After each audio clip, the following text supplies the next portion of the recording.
Ken Rex McElroy, June 1, 1934, July 10, 1981, was a resident of Skidmore, Missouri. Known as the Town Bully, his unsolved killing became the focus of international attention.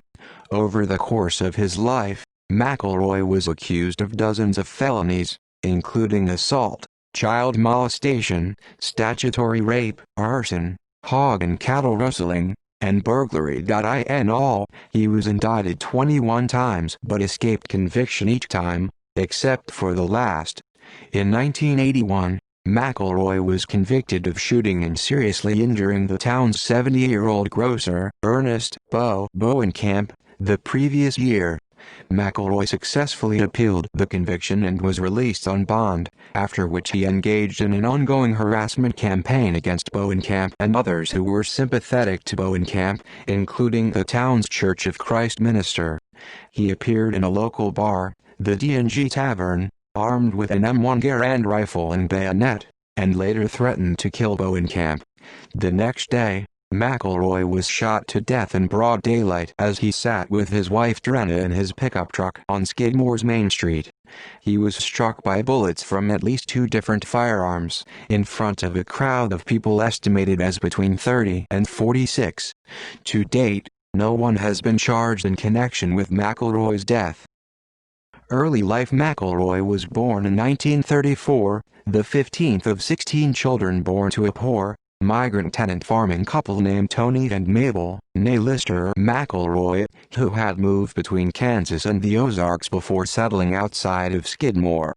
He dropped out of school at age 15 in the 8th grade and quickly established a local reputation as a raccoon hunter, cattle rustler, small-time thief and womanizer.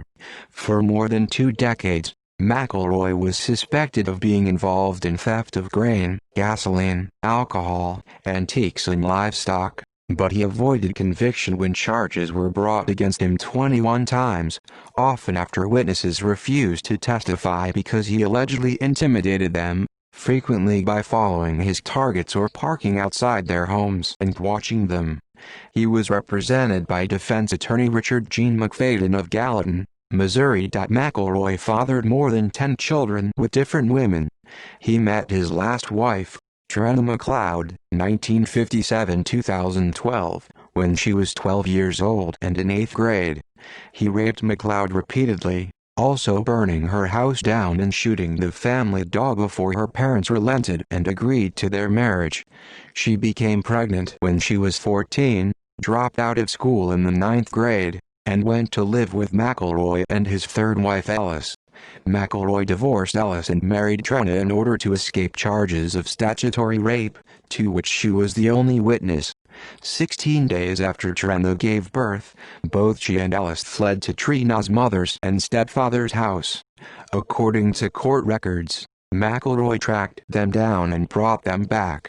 He then returned to Trina's parents' home when they were away, shot the family dog, and burned down the house.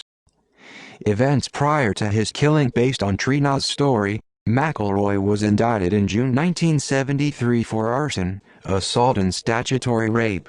He was arrested, booked, arraigned and released on $2,500 bail.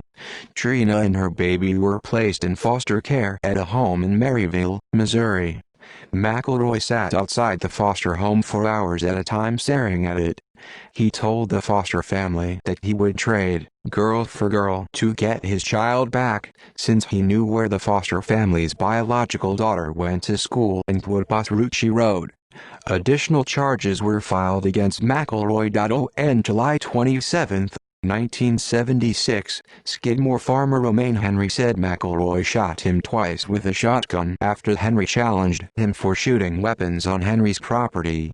McElroy was charged with assault with intent to kill. McElroy denied he was at the scene. As the case dragged on without a court date, Henry said McElroy had parked outside his home at least 100 times. At the trial, 2 raccoon hunters testified they were with McElroy the day of the shooting away from Henry's property. Henry was forced to admit in court, under questioning by McElroy's attorney Richard Gene McFadden, that he had concealed his own petty criminal conviction from more than 30 years previous. McElroy was acquitted. 1981 killing. In 1980, one of McElroy's children got into an argument with a clerk, Evelyn Simi, in a local grocery store owned by 70-year-old Ernest Bowenkamp and his wife, Lois, allegedly because a younger McElroy child tried to steal some candy. McElroy began stalking the Bowenkamp family, and eventually threatened Bowenkamp in the back of his store with a shotgun in hand. In the ensuing confrontation, McElroy shot Bowenkamp in the neck. Bowenkamp survived, and McElroy was arrested and charged with attempted murder. McElroy was convicted at trial of assault, but freed on bail pending his appeal. Immediately after being released at a post-trial hearing, McElroy went to the D&G Tavern, a local bar, with an M1 Garand rifle with a bayonet attached, and made graphic threats about what he would do to Bowenkamp. This led to several patrons deciding to see what they could legally do to prevent McElroy from harming anyone else. Nottoway County Sheriff Dan Estes suggested they form a neighborhood watch. McElroy's appeal hearing was again delayed. On the morning of July 10, 1981, townspeople met at the Legion Hall in the center of town with Sheriff Estes to discuss how to protect themselves. During the meeting, McElroy arrived at the D&G Tavern with Trena. As he sat drinking at the bar, word got back to the men at the Legion Hall that he was in town. Sheriff Estes instructed the assembled group not to get into a direct confrontation with McElroy, but instead seriously consider forming a neighborhood watch program. Estes then drove out of town in his police cruiser. The citizens decided to go to the tavern en masse. The bar soon filled completely. After McElroy finished his drinks, he purchased a 6-pack of beer, left the bar, and entered his pickup truck. Someone shot at McElroy while he was sitting in his truck. He was shot at several times and hit twice, once by a center-fire rifle and once by a .22 rimfire rifle. In all, there were 46 potential witnesses to the shooting, including Trena McElroy, who was in the truck with her husband when he was shot. No one called for an ambulance. Only Trena claimed to identify a gunman. Every other witness either was unable to name an assailant or claimed not to have seen who fired the fatal shots. The DA declined to press charges.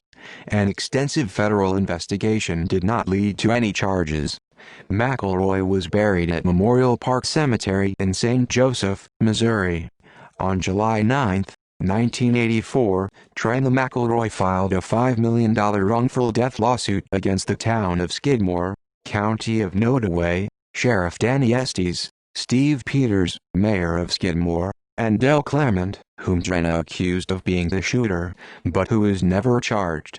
The case was later settled out of court by all parties for the sum of $17,600, with no one admitting guilt, for the stated reason of avoiding costly legal fees should the suit proceed. Trena remarried and moved to Lebanon, Missouri, where she died of cancer on her 55th birthday on January 24, 2012. Movies, books and media. 60 Minutes ran a segment on the story in 1982. A 1988 book about McElroy's murder, In Broad Daylight, by Harry N. McLean, was adapted into the made-for-TV movie of the same name in 1991, starring Brian Dennehy, Marshall Gay Harden and Chris Cooper. The bully, who was based on Ken McElroy, was given the fictitious name Len Rowan. A police officer tells the perpetrators that there is no room in this country for vigilante justice. Connecticut filmmaker Ralph Server's Without Mercy won the Grand Jury Prize for Best Picture at the New York International Independent Film and Video Festival in 2004. The film portrays the last 6 days of McElroy's life. The 2014 book Pollyanna's Revenge: How Memory and Emotion Foster Happiness profiled the McElroy story in a chapter describing the psychological effects of anger, fear and depression. The story of McElroy's life and shooting was featured in the 66th episode of the true crime podcast Criminal, titled Bully. McElroy's life and shooting was also featured in the 87th episode of the podcast Do Go On. The case was covered in episode 53 of the podcast My Favorite Murder, told by guest Dave Anthony.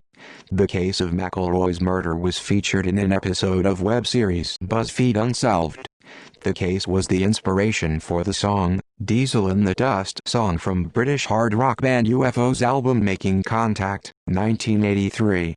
The case appears on Drunk History in the 6th season, 2019 episode, Drunk Mystery 2, as the first story. The case was the inspiration for The Hunting Accident, the 2nd episode of Renegade, 1992. The case was the inspiration for No One Saw a Thing, a 2019 television documentary miniseries on Sundance TV.